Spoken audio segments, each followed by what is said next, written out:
What's up, guys? Getting ready to do the rear leaf springs and shocks. Just waiting for the shackle bushings to come in. Got the plate undone. Sorry. On both sides.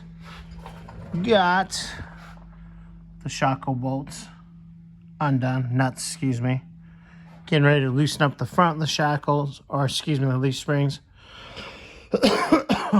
Gotta take this parking brake cable off on both sides, and then I'm gonna lower it just enough for the axles barely off of it. Pull the old leaf springs out, put these bad boys in, bolt everything back up. At that point, I'll bleed the brakes, and the new shocks will be in. There's one in the box just waiting to go. All right, guys. Well, that's a quick up. Gosh. Hey guys, how are you? Look who finally strolled in to work. Oh, I mean that. Yeah. The next time you see him, if he's got a size 6 wedgie sticking out of his forehead, you'll know who did it. Oops. Well, it wouldn't be a 6. They're bigger than that, but I'm wearing bell bottoms today, so. Ah, dang. The 70s are back, huh? 70s. Whatever. Bell bottoms this big? I had 6 people living under here when I was younger.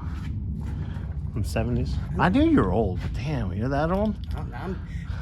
I'm old enough that Google wasn't even invented, and I was already running around being a dad. Think about that. Me. I'm someone's dad. What makes it even worse is I'm someone's grandfather. Figure that one out. All right, guys. Well, that's the quick update there. We'll get back to you guys in a few.